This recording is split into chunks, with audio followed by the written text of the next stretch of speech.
This evening here in Washington started out with the biggest blow and the biggest defeat for Kevin McCarthy over these 15 rounds of voting. It was the 14th round. He came in talking to reporters, feeling very confident, saying that he had the votes. He was absolutely sure of it. And in the end, at the very last minute, Representative Matt Gaetz, his vote present, denied Kevin McCarthy the speakership in that 14th vote. There was a heated argument on the House floor that involved several members, including Kevin McCarthy. And in the end, it seemed like over just a few minutes, things turned around. They decided to go for that 15th vote, feeling secure in the fact that he was going to have a majority. Now, he did not have a majority as we expected initially,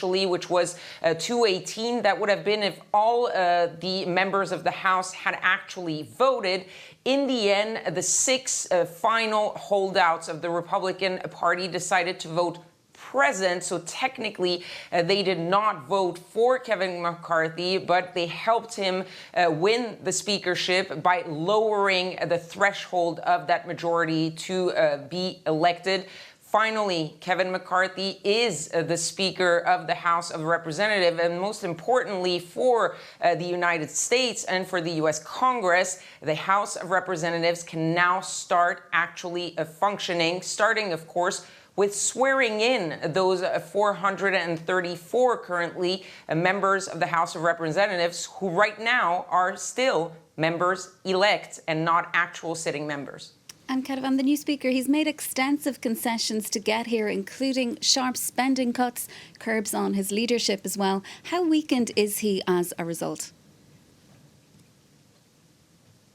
Well, he has said over the past few days that these concessions did not make him weaker. But the reality is that these 20 Republican holdouts and by extension a little bit, really the far right wing of the Republican Party has really gotten quite a few concessions out of Kevin McCarthy, and they have weakened his power by increasing their own power, their own presence and weight within the Republican caucus. They obtained, for example, more presence on the very powerful House Rules Committee, which decides what type of legislation makes it to the House floor, how it is debated on the floor. So they, it seems, have gotten more space and more weight in that committee. They have obtained also things on the budget, for example, which could bring some budget cuts. That's something the ultra-conservatives are going after.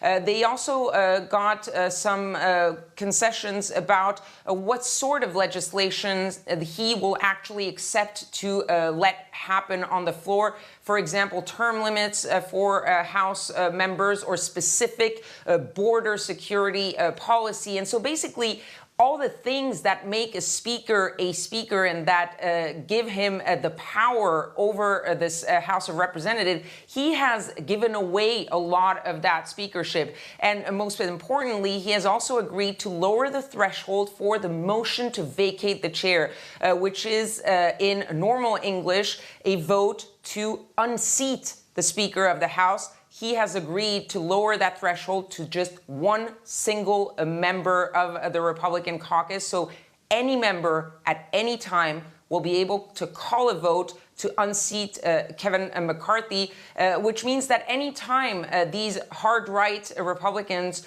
don't agree with something, don't want the votes, are not happy with how Kevin McCarthy is conducting things and his leadership, they will have that threat of the motion to vacate easily over Kevin McCarthy. And one final thing is that this is likely going to happen every time there's a vote.